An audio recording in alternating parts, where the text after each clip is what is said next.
Hi, this video is about the best way to make one-hitters. There's been a little discussion lately on best way to do that. I think I personally have the best way. I like to saw cut all my pieces. The reason is I maintain the same length, which I like for my auto lathe. Also, the saw cut end is just smoother and cleaner, easier to work with. What I'm doing here is cutting 10 pieces at a time, just because it's convenient and fast. I have this aluminum channel that I picked up. I set my glass in there. I cut 10 pieces at a time, like I said, and this is just fast and easy. The problem with saw cutting, of course, is that you have to clean them when you're done. So each piece gets brushed when I'm done. And I've got a little oven down here, a little kitchen oven actually, stove. And I heat my pieces up in there when I'm done to dry them. I wash them, dip them in distilled water to make sure that they're clean. So I'll show you one cut here just for shits and grins.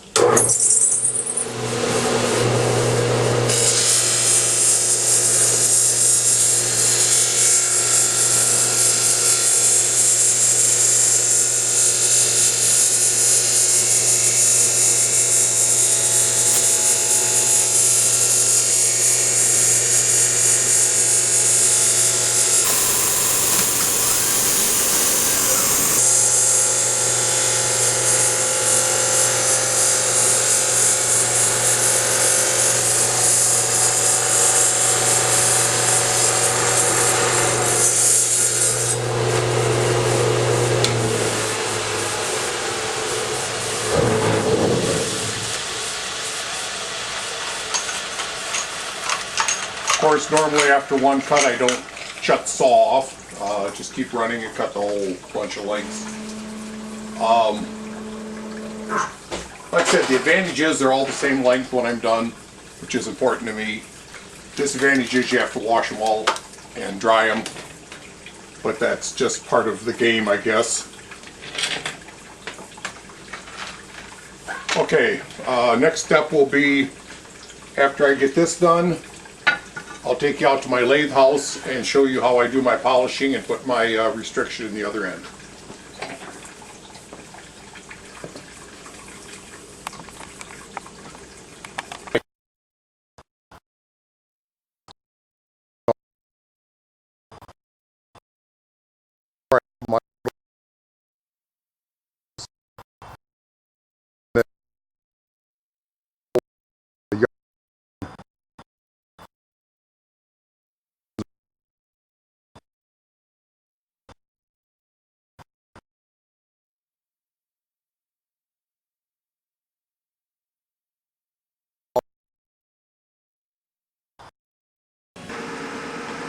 Okay, so here's my lathe set up, ready to just polish the ends. I've got a 3/4 inch keyless chuck chucked into my regular small chuck. The reason for the keyless chuck is it's very simple to operate. When the program is running, I can just basically touch it, open it, get my piece out of there, load up the next one and keep moving.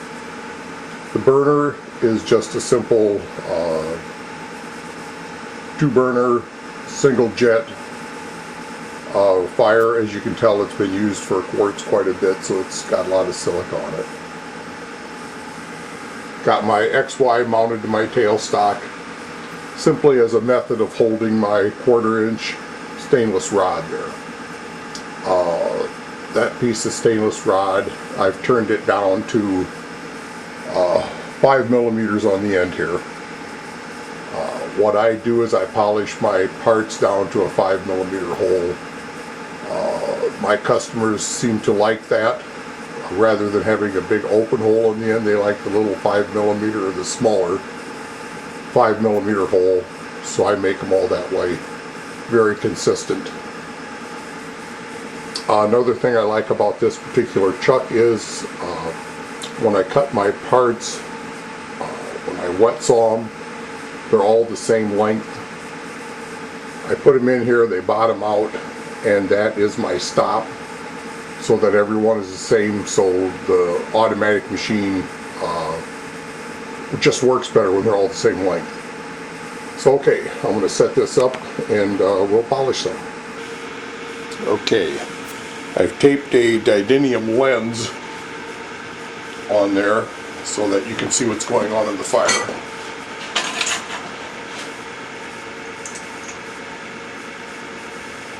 By the way, I don't know if I told you, but I've got a nice little propane heater and a nice window air conditioner, so it keeps this room really nice for me all the time.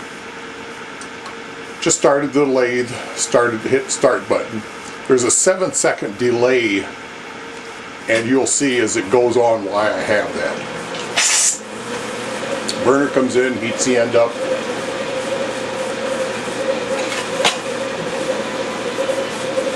My stainless rod comes in, finishes the polish, gives me the nice consistent 5mm hole. That's all it takes to loosen up the chuck. Next one goes in.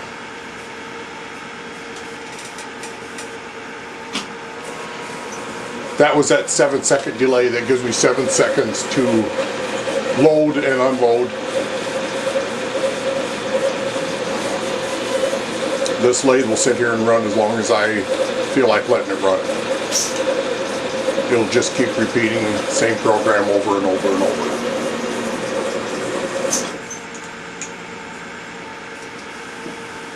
I don't think you'll find a faster, easier method of polishing your ends than this. And a more consistent. The thing that I like is the consistency.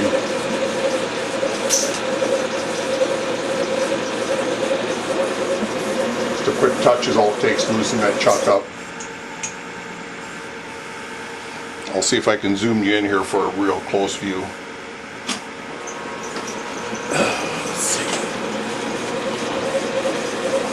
I don't know how to operate this camera.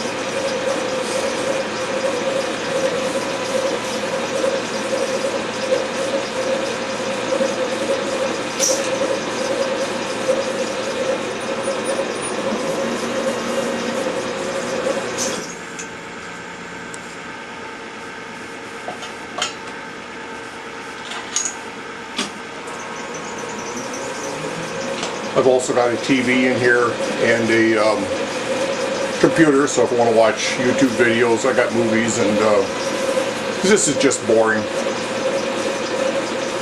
So it keeps me from going stark raving mad while I'm in here.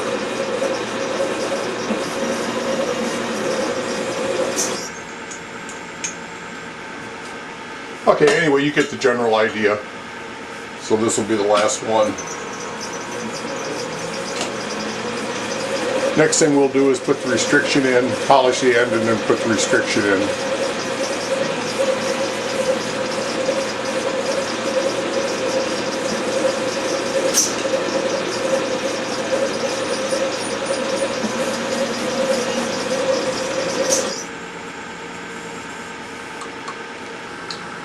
Okay, I was just reviewing my tape a little bit. I see the audio didn't come out very good when I was showing you my lathe house.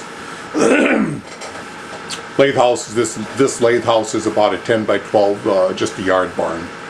And auto lathe works out good in here. So I don't run any raging fires in here just because it's so small and compact. And so it just works for me. So anyway, what I'm doing here to put my bead on and put my restriction in and my fire polish. Over here in the tailstock on the XY, if I could zoom in. I've got that stainless steel rod. I turned it around. I've got a 3mm rod. That rod turned down to 3mm on that side. Same chuck on the other side. I just put a heat shield up a little bit. As you can see, it's been used for quartz a lot. Same burner. Down here, I can find it. I've got my hand torch.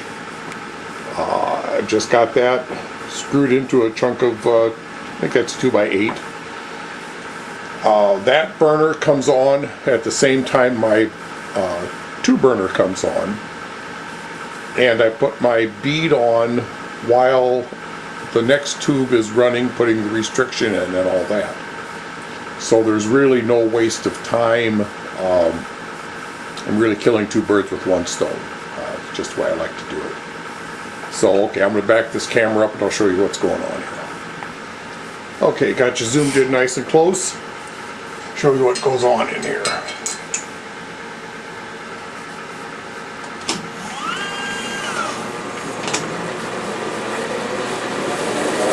Right now I've got my hand torch turned off, so I'm not going to put any beads on right at this time. Nice polish on the end, go down, start heating up for the restriction. That has a tendency to get a little sloppy on the end and run a little bit out of round. So I bring my roller carbon down. The glass gathers in there too and gets a little larger diameter, which I don't like. My ID comes in, holds my diameter to about 3mm. Everything runs back out of the way.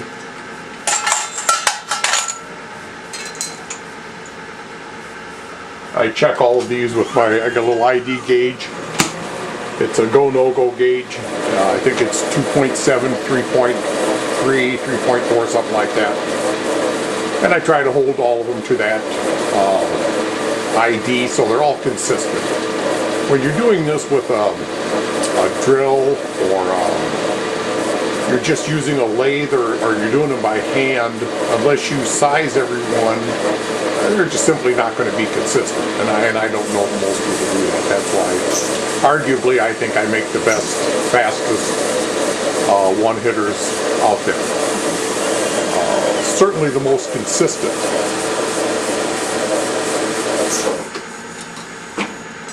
Okay, we'll do one more here, and I'll show you how I put my bead on.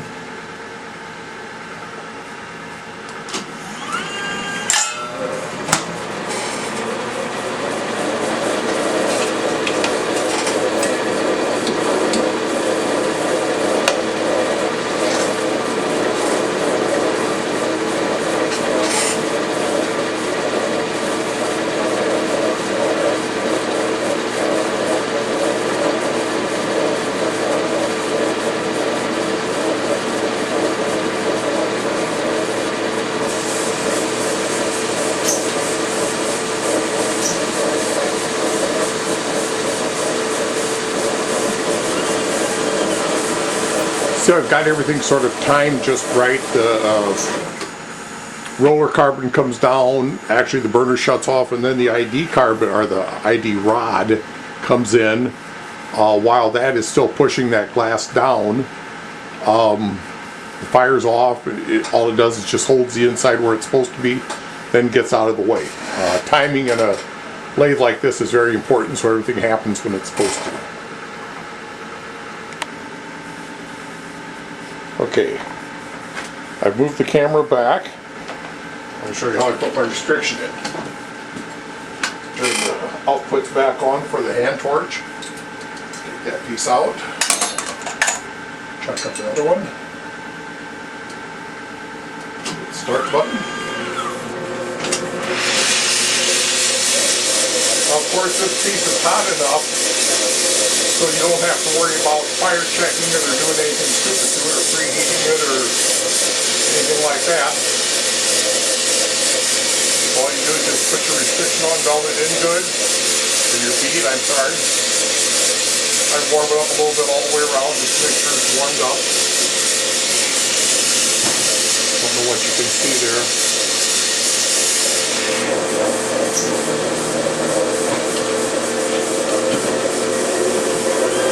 Alright, looks like the fire got a little hot. Shut this thing off. Well, I'm going to show you what happens when you have an imperfect one. Not everything runs the way it's supposed to. Let's see if I can get the camera up here. Alright, where the hell was there it is. Twisted up real bad. I've just got too much heat.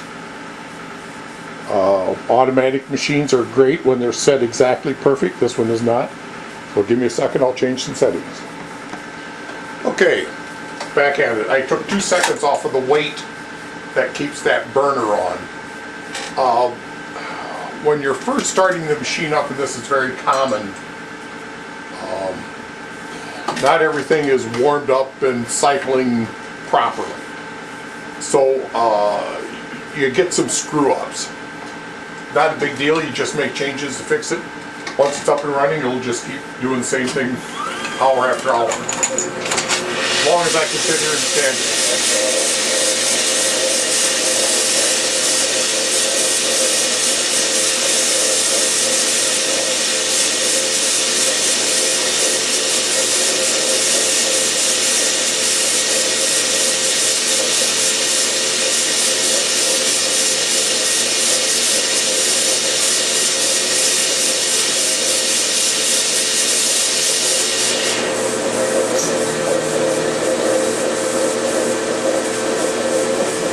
Seconds seems to work out really well. Okay, so this would be the one I'll put my bead on.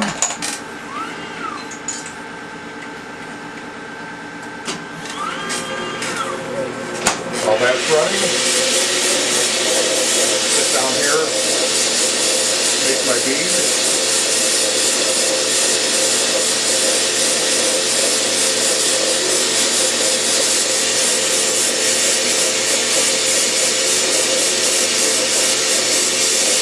This is all hot enough so you don't have to worry about anything fire checking. Let me see here. See that pretty good?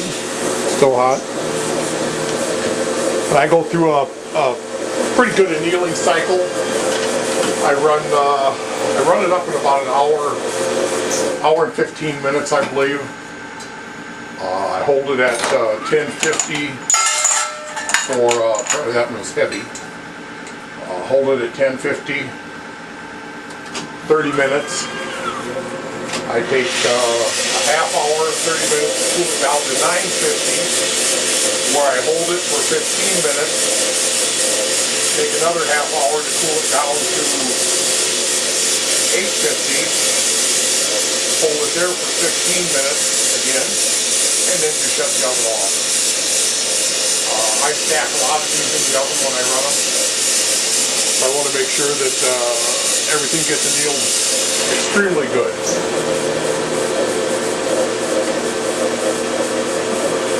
Yeah, now the way this thing is running, it'll run all day like this without a problem.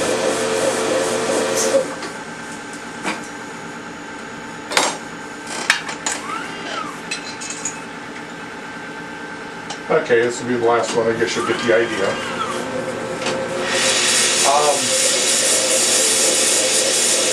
These are, so far all I've been doing is selling it to wholesalers.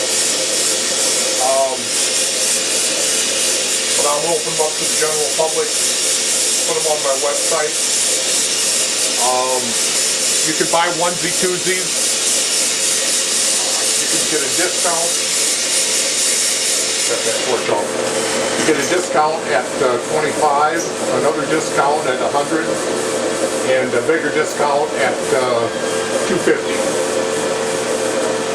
So there's a couple little different levels of discounts depending on how many you want to buy, that sort of thing. Website is kingofquartz.com. If you have any questions, please feel free to contact me at info@kingofquartz.com. And you can get that email address or my email address off the website. So anyway, visit my website, check them out, and thank you very much for watching. I enjoyed making, hope you enjoyed watching.